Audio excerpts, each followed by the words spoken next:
আসসালামু আলাইকুম, স্বাগত জানাচ্ছি আরটিভির সকালের সংবাদে। আপনাদের সঙ্গে আছি আমি সৈয়দা সাদিয়া বেনাজির। প্রায় সপ্তাহ পেরিয়ে গেছে বেগম খালেদা জিয়ার প্রস্থানের। সাধারণ ছুটি, রাষ্ট্রীয় শোক শেষ হয়েছে। শেষ হওয়ার পথে দলীয় শোক কর্মসূচি। তবে শেষ হয়নি সাধারণ মানুষের ভালোবাসা। যে ভালোবাসার সুতোয় দেশের 18 কোটি মানুষকে বেঁধেছিলেন বেগম জিয়া। খান আলামিনের রিপোর্টে দেখুন বিস্তারিত। খালেদা জিয়া একজন মহিয়সীর গল্প। এই গল্পের পরতে পরতে লুকিয়ে আছে, না লুকিয়ে নয়, দৃশ্যমান শত সহস্র অধ্যায়। সেই গল্পের জবনিকা হলো, আসলে কি জবনিকা হলো? রবি ঠাকুরের মতোই যে বলতে হয়, শেষ হইয়াও হইল না শেষ। অগণিত মানুষের ভালোবাসার কাব্য তো জানাজার ময়দানে মহাকাব্যে রূপ নিয়েছে। কত কত মানুষ ছুটে এসেছেন। বেগম জিয়ার ছুটির ঘণ্টা যে দেশের সবার কানে গিয়ে ঢং ঢং করে বেজে উঠেছে। যে বিদায় গৌরবের, যে বিদায় ঐশ্বর্যের, সে বিদায় বেগম খালেদা জিয়ার। রাজনীতির অলিগলিতে যাদের কোনোদিন পা ফেলা হয়নি, তারাও যে দূর দূরান্ত থেকে ছুটে যান খালেদা জিয়ার সমাধিতে। একটু অনুভব, একটু দেয়াল ছুঁয়ে দেখা, ফুল দিয়ে শ্রদ্ধা নিবেদন কিংবা পাশেই বসে দোয়া কামনা। বেগম জিয়ার সমাধির আঙিনায় কত কত গল্প জমা হচ্ছে। ভালোবাসা অর্থ দিয়ে কেনা যায় না, ভালোবাসা কিনতে হয় ভালোবাসা দিয়ে। বেগম জিয়া সবার ভালোবাসা নিয়েই চলে গেলেন। খান আলামিন, আরটিভি, ঢাকা। ত্রয়োদশ জাতীয় সংসদ নির্বাচনে প্রার্থিতা বাতিলের বিরুদ্ধে আজ থেকে শুরু হচ্ছে আপিল কার্যক্রম। যাচাই বাছাইয়ের শেষ দিন পর্যন্ত সারা দেশে 723 জনের মনোনয়নপত্র বাতিল হয়েছে। গতকাল বিকেল 5টায় শেষ হয় ত্রয়োদশ জাতীয় সংসদ নির্বাচনের মনোনয়নপত্র বাছাই। বাছাইয়ের ফলাফলে মোট 1842টি মনোনয়নপত্র বৈধ হয়েছে। আপিলের জন্য আগারগাঁওয়ের নির্বাচন ভবনে অঞ্চলভিত্তিক 10টি বুথ স্থাপন করা হয়েছে।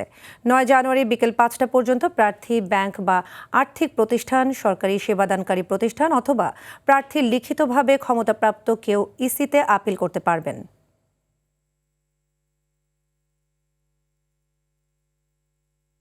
গাজীপুরের কালিয়াকৈরে প্রশাসনের নাকের ডগায় সরকারি জমি, ফসলি ও পাহাড়ি টিলা জমি থেকে অবৈধভাবে মাটি কেটে নিয়ে যাচ্ছে অসাধু ব্যবসায়ীরা।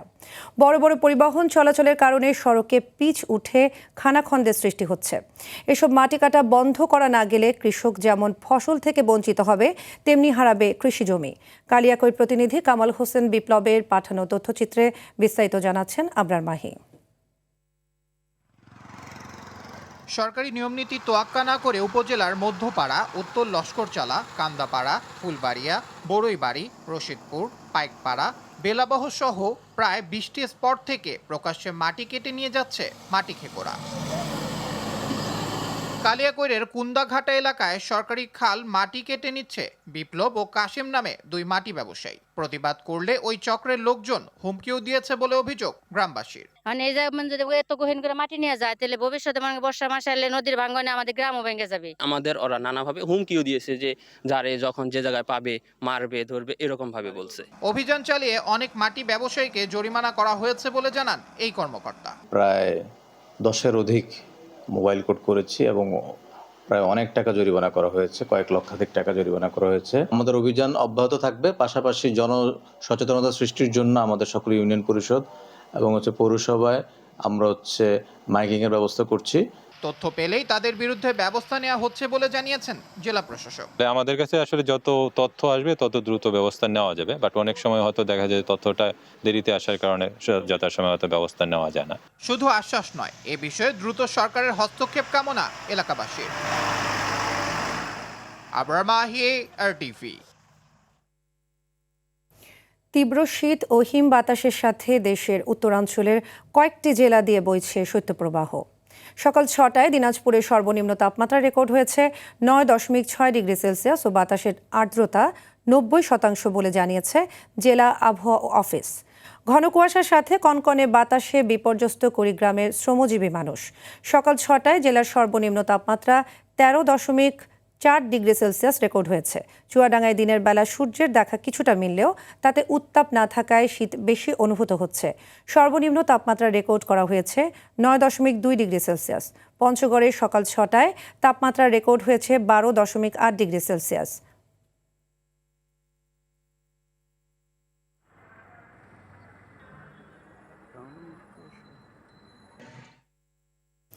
শীতের আরও খবর জানাতে কুড়িগ্রাম থেকে সরাসরি যুক্ত হচ্ছেন সহকর্মী আব্দুল কুদ্দুস চঞ্চল।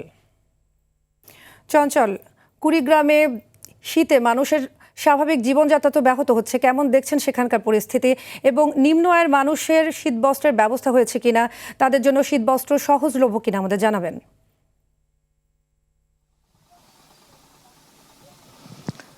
সাদিয়া, বলতে গেলে কুড়িগ্রামে হাড় কাঁপানো শীত কিন্তু চলছে। তো এই শীতের কারণে কিন্তু মানুষ অনেকটা দুর্বিষহ জীবনযাপন করছে। আপনাকে জানিয়ে রাখছি যে গেল 3 দিন থেকে এই কুড়িগ্রামে কিন্তু সূর্যের দেখা নেই। সারাদিনই কিন্তু একেবারে যেটাকে বলা যায় যে ঠান্ডা আবহাওয়া বইছে। তো এই প্রচণ্ড শীত কিন্তু দিন এবং রাত একই ধরনের শীত অনুভূত হচ্ছে এখানে। এর কারণটা হচ্ছে যে সর্বনিম্ন এবং সর্বোচ্চ যে তাপমাত্রা আছে এটার ব্যবধান কিন্তু একেবারে কম। গতকালের পরিসংখ্যান যদি আমি দেই তাহলে গতকাল কিন্তু এই জেলায় তাপমাত্রা রেকর্ড করা হয়েছিল সর্বনিম্ন 11 ডিগ্রি সেলসিয়াস এবং সর্বোচ্চ তাপমাত্রা রেকর্ড করা হয়েছিল 14.2 ডিগ্রি সেলসিয়াস। মাত্র 2 ডিগ্রি সেলসিয়াস তাপমাত্রার কিন্তু পার্থক্য ছিল সর্বনিম্ন এবং সর্বোচ্চ। ফলে কিন্তু দিন এবং রাত সমানভাবে শীতের যে আক্রমণ সেটি কিন্তু চলমান রয়েছে কুড়িগ্রামে।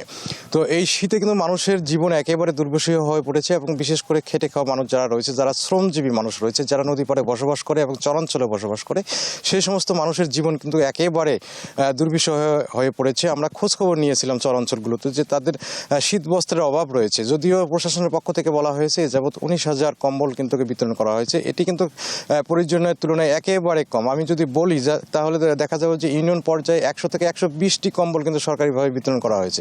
আমরা লক্ষ্য করেছি যে নির্বাচনকালীন সময় কিন্তু শীতবস্ত্র বিতরণে কিন্তু বেসরকারি মানুষ বা স্বেচ্ছাসেবী সংগঠনগুলোর একটু বাধ্যবাধকতা রয়েছে। ফলে কিন্তু সেরকমভাবে যে মানুষ এখানে শীতবস্ত্র বিতরণ করবে সেটা কিন্তু পারছেন না। আরেকটি বিষয় রয়েছে, এখন কিন্তু ইরিবোরো মৌসুম চলছে। এই মৌসুমে কিন্তু যে ইরিবোরোর চারা বা বীজতলা রয়েছে সেগুলো কিন্তু অনেকটা ক্ষতিগ্রস্ত হচ্ছে। আপনি যদি একটু দেখাচ্ছি আমি ক্যামেরায় যে এখানে কিন্তু বীজতলা রয়েছে, বেশিরভাগ বীজতলা কিন্তু লাল হয়ে গেছে এবং বৃদ্ধি কমে গেছে। কৃষকরা যেটি বলছেন তারা কিন্তু এই বীজতলা বাঁচানোর জন্য কিন্তু ব্যাপক চেষ্টা করছেন। তবে কিন্তু শীত যদি বাড়ে তাহলে এই বীজতলাগুলো আরও নষ্ট হয়ে যাবে। তো আবহাওয়া অফিস থেকে যেটি বলা হয়েছে আমাকে যে এই শীত কিন্তু এইভাবেই চলমান থাকবে এবং এই মাসে কিন্তু বেশ কয়েক দফা শৈত্যপ্রবাহ বয়ে যাওয়ার সম্ভাবনা রয়েছে কুড়িগ্রামের উপর দিয়ে। ফলে শৈত্যপ্রবাহ বাড়লে কিন্তু মানুষের জীবন অনেকটা দুর্বিষহ হয়ে পড়বে। সেই সাথে কিন্তু যে ইরিবোরো মৌসুমের আবাদ রয়েছে সেটি কিন্তু অনেকটা পিছিয়ে যাওয়ার সম্ভাবনা রয়েছে। তো সাদিয়া, এই ছিল আমার কাছে কুড়িগ্রামের শীত নিয়ে সর্বশেষ খবরাখবর। ধন্যবাদ আপনাকে। ঘন কুয়াশার কারণে 6 ঘন্টা বন্ধ থাকার পর মানিকগঞ্জের পাটুরিয়া দৌলতদিয়া নৌপথে ফেরি চলাচল স্বাভাবিক হয়েছে। সকাল 7টা থেকে কুয়াশার তীব্রতা কমে আসায় পুনরায় ফেরি চলাচল শুরু হয়। এর আগে রাত 1টার দিকে ঘন কুয়াশার কারণে দুর্ঘটনা এড়াতে পাটুরিয়া দৌলতদিয়া নৌপথে ফেরি চলাচল সাময়িকভাবে বন্ধ রাখা হয়েছিল। কুয়াশায় নৌপথের চ্যানেল মার্কিং পয়েন্টগুলো স্পষ্টভাবে দেখা না যাওয়ায় সাময়িকভাবে ফেরি চলাচল বন্ধ রাখা হয় বলে জানায় বিআইডব্লিউটিসি কর্তৃপক্ষ।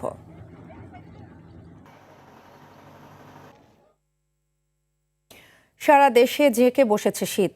ঠান্ডার তীব্রতা বাড়ার সঙ্গে সঙ্গে টাঙ্গাইলে জমে উঠেছে জেলা সদর ও আদালত এলাকায় পুরাতন শীতবস্ত্রের মার্কেট। নিম্ন ও মধ্যবিত্তদের শীতের কাপড়ের চাহিদা মেটাতে এই মার্কেটে বসেছে 1.5 শতাধিক অস্থায়ী দোকান। এসব পোশাকের দাম মাত্র 20 টাকা থেকে শুরু। টাঙ্গাইল থেকে কামাল হোসেনের পাঠানো তথ্যচিত্রে আরও জানাচ্ছেন লিওন আজাদ। পৌষ আর মাঘ মাসের হাড় কাঁপানো শীতের তীব্রতা থেকে রক্ষা পেতে গরম কাপড় ক্রয়ের জন্য ঝুঁকছেন মানুষ। নিম্ন আয়ের মানুষ কম দামে গরম কাপড় কিনতে ভিড় জমাচ্ছেন টাঙ্গাইল কোর্ট চত্বরে অস্থায়ী ভিত্তিতে গড়ে ওঠা এইসব মার্কেটের দোকানগুলোতে। প্রতিদিন ভোর থেকে মধ্যরাত পর্যন্ত চলে কেনাকাটা। কম দামে শীত বস্ত্র কিনতে পেরে খুশি ক্রেতারা। কাপড় অনেক বাঁচে নিতে হবে আর কি, ছোট বড় সব ধরনেরই আছে। মার্কেটে গেলে বাচ্চার জন্য একটা কাপড় 400-500 টাকা লাগে। এখানে আমরা একটু সীমিত দামে পাইতেছি, এটাই আমাদের জন্য ভালো। পুরান কাপড় চোপড় পাওয়া যায় অনেক ভালো মানের, এখানে আসছি দেখতেছি, যদি পছন্দ হয় কিনবো। পাহাড়ি অঞ্চল থেকে এসে এখানে আসলে কাপড়ের দাম অনেক কম পাওয়া যায় এবং কি কোয়ালিটিও অন্যান্য তুলনায় অনেক বেটার, যার কারণে আসছি। এই মার্কেটটি সবার কাছে গরিবের মার্কেট হিসেবেই বেশি পরিচিত। দেশি বিদেশি শীত বস্ত্র মাত্র 20 টাকা থেকে শুরু করে 2000 টাকায় বিক্রি করছেন বলে জানিয়েছেন বিক্রেতারা। বিভিন্ন রাষ্ট্রের মাল, বিশেষ করে এগুলো ইউরোকানের মাল এগুলো আমরা বেচা কিনে আলহামদুলিল্লাহ, আল্লাহ ঠিক আছে। যে প্রোডাক্টগুলো দেখতেছেন এই প্রোডাক্টগুলো মাত্র 50 টাকা পিস, ঠিক আছে। আমাদের 20 টাকার কাপড়ও আছে আমাদের এখানে। মহিলাদের ভালো ভালো শার্ট আছে, ওগুলা 50 টাকা পিস। ভালো ভালো জ্যাকেট আছে মাত্র 100 টাকা পিস। কম দামে যেগুলো মার্কেটে কিনতে গেলে একটা 4000-5000 টাকা লাগবে, দেখা যায় যে সব জ্যাকেট আমরা 400-500 টাকায় বিক্রি করি। তো এই হিসাবে অনেকেই আসে, অনেকেই নেয় আমাদের কাছ থেকে। দোকানিরা বলছেন প্রতিদিন 4 থেকে 5 লাখ টাকার শীতবস্ত্র বিক্রি হয় পুরাতন কাপড়ের এ মার্কেটে। Leone Azad, RTV। জুলাই গণ অভ্যুত্থানে অজ্ঞাত পরিচয় ব্যক্তিদের কবর থেকে উত্তোলন করা মরদেহ শনাক্তের অগ্রগতি জানানো হবে আজ। এ বিষয়ে জানাতে রায়ের বাজার কবরস্থান থেকে যুক্ত হচ্ছেন সহকর্মী সর্দার রাজীব। রাজীব, অজ্ঞাত জুলাই শহীদদের মরদেহ শনাক্তের বিষয়ে কি আপডেট আছে আপনার কাছে, আমাদের জানাবেন।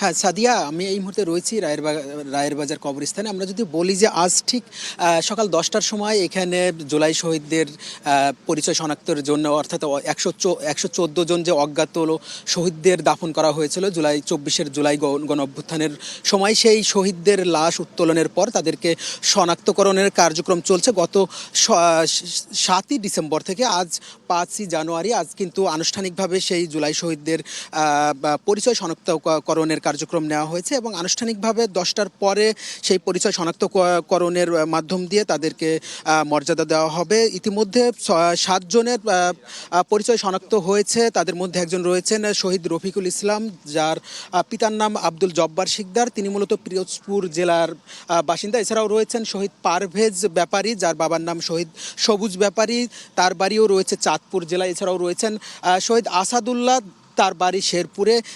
এছাড়াও আমরা যদি একটু বলি যে আজ একটু পরেই এখানে আনুষ্ঠানিকভাবে তার সকলেরই পরিচয় শনাক্তকরণের যে কার্যক্রম রয়েছে সেটি বলা হবে, অর্থাৎ ডিএনএ টেস্টের মাধ্যমে যাদের পরিচয় শনাক্ত হয়েছে তাদের সব বিস্তারিত জানাবেন এবং সেটি জানাবেন মুক্তিযোদ্ধা বিষয়ক মন্ত্রণালয়ের উপদেষ্টা ফারুকে আজম। এই সময় সাথে থাকবেন শিল্প উপদেষ্টা আদিলুর রহমান, এছাড়াও থাকবেন স্বাস্থ্য মন্ত্রণালয়ের বিশেষ সহকারী সাইদুর রহমান, থাকবেন পুলিশের IGP বাহারুল আলম, এছাড়াও CID প্রধান সিবগাতুল্লাহ থাকবেন। আমরা যদি একটু বলে রাখি যে গত বছরের অর্থাৎ 24-এর যে জুলাই আগস্টে সংগঠিত গণ অভ্যুত্থানে ছাত্র জনতার সেই অভ্যুত্থানের উপরে যে পতিত আওয়ামী লীগ সরকারের যে ফ্যাসিবাদী দুঃশাসন বা গুলি বর্ষণের মাধ্যমে বা তাদেরকে যে হত্যার পরে অজ্ঞাতভাবে যে এই রায়ের বাজার কবরস্থানে রাতের আধারে যে দাফন করা হয়েছিল বা সেই দাফনের পরেই কিন্তু যখন 5ই আগস্টের পর সেই পতিত আওয়ামী লীগ সরকারের পতন হয়, তারপর থেকে কিন্তু এই ঘটনাটি গণমাধ্যমে বা বিভিন্ন মাধ্যমে উঠে আসার পরেই কিন্তু এই বিষয়ে সরকারের পক্ষ থেকে পদক্ষেপ নেওয়া হয় এবং এইখানে যে রায়ের বাজার যে কবরস্থানটি রয়েছে সেই কবরস্থানে যে সেই রাতের আধারে যে অজ্ঞাত পরিচয় 114 জনকে দাফন করা হয়, সেই জায়গাটি মূলত কিন্তু সিটি কর্পোরেশনের পক্ষ থেকে একদম টাইলস করে ঘিরে দেওয়া হয়েছে। আমরা যদি একটু ক্যামেরার মাধ্যমে দেখাই যে পুরো যে 114টি লাশ দাফন করা হয়েছিল সেই এরিয়াটি কিন্তু ক্রাইম সিন দিয়ে যে পরিচয় মানে আপনি সেই জায়গাটি নির্ধারণ করে দেওয়া হয়েছে এবং সিটি কর্পোরেশন থেকে পুরো এরিয়াটি আপনার ব্যারিকেড দেওয়া বা ঘিরে দেওয়া হয়েছে। আমরা যদি একটু দেখাই যে এই লাশের এখানে কিন্তু একে একে 114টি সাইনবোর্ড বা 14টি ঠিকানা দেওয়া রয়েছে, যদিও বেশিরভাগই অজ্ঞাত বা কোনো পরিচয় নেই। তার মাঝে আমরা 6 থেকে 7টি লাশের জায়গায় কিন্তু এখানে ছোট ছোট নেমপ্লেট দেওয়া রয়েছে, যেখানে লেখা আছে জুলাই 2024 গণ অভ্যুত্থানে যারা নিহত হয়েছে তাদের পরিচয়ের জায়গা। আমরা যদি একটু বলি যে আর একটু পরেই আমরা জানতে পারবো ঠিক 114 জন কারা এবং তাদের পরিচয় এবং তাদের বিস্তারিত আর একটু পরেই হয়তো বা আনুষ্ঠানিকভাবে জানানো হবে এবং আমরা সেই বিস্তারিত জানাতে পারবো। এই ছিল আমার কাছে সর্বশেষ। সাদিয়া, ধন্যবাদ রাজীব। 17 বছরের পুরনো একটি বরফ কল বন্ধ হয়ে যাওয়ায় বিপাকে পড়েছেন বরগুনা পাথরঘাটার প্রায় 30,000 জেলে। মাছ ফ্রিজিং করতে বাড়তি টাকা দিয়ে এখন জেলেদের বরফ কিনতে হচ্ছে। তাদের অভিযোগ, বিএফডিসি ঘাটের কর্মকর্তাদের নানা সিন্ডিকেট ও বরফ কল মালিকদের কারণেই বন্ধ হয়ে যায় সরকারি বরফ কলটি। বরগুনার পাথরঘাটা থেকে তাওহিদুল ইসলাম শুভর পাঠানো তথ্যচিত্রে আরও জানাচ্ছেন আপনার মাহি। সরকারিভাবে জেলেদের সহায়তায় 1998 সালে চালু হয় বরগুনা পাথরঘাটা বিএফডিসি বরফ কল। জেলেরা অল্প টাকায় বরফ নিয়ে সাগরে মাছ শিকারে যেতে পারে, তার জন্য 30 টন বরফ উৎপাদন কলটি দেয়া হয়। তবে নানা জটিলতা দেখিয়ে 2015 সালে সম্পূর্ণভাবে বন্ধ করে দেয় বরফ কলটি। এর ফলে বাড়তি টাকা দিয়ে এখন বরফ কিনতে হচ্ছে জেলেদের। নানা জটিলতার কারণে ধীরে ধীরে মুখ ফিরিয়ে নিচ্ছেন এই ঘাটে মাছ বিক্রি করতে আসা জেলেরা। সরকারিটা যদি চলতো তাহলে অত 50 টাকা কম হইতো, বাইরেটার তো 50 টাকা কম হইতো, এই আমাদের জন্য ভালো হইতো। সরকারিরা লাখ লাখ টাকা সরকারিরা হালি তুইছে, কোনো আয় নাই, কিছু নাই। এই একটা বরফ মিল, তারপর একটা ডগ ইয়ার্ড ছিল, অনেক কম খরচে এখানে ডগ করাইতে পারতো। এরকম অনেক সুবিধা জেলেদের ছিল, যেটা দিনে দিনে বিলুপ্ত হয়ে যাচ্ছে। যদি এই বরফ কলটা পুনরায় চালু করা হয় তাহলে 17,000 জেলে আছে নিবন্ধিত জেলে, তারা উপকৃত হবে। বরফ কলটি আবার নতুন করে চালু করার বিষয়ে ব্যবস্থা নেওয়ার আশ্বাস এ কর্মকর্তার। বরফ কলটি চালুর বিষয়ে আমি বেশ কয়েকবার প্রধান কার্যালয়ে পত্রলাভ চলমান রয়েছে, যাতে বরফ কলটি যদি চালু হয় স্থানীয় জেলে এবং মৎস্য ব্যবসায়ী উপকৃত হয়। শুধু আশ্বাস নয়, বরফ কলটি আবার নতুন করে চালু করবে সরকার, এমনটাই প্রত্যাশা ভুক্তভোগীদের। আবরার মাহি, RTV। সকালের সংবাদ এ পর্যন্তই। মধ্যাহ্নের সংবাদ দুপুর 12টায় দেখার আমন্ত্রণ রইল। ধন্যবাদ সবাইকে।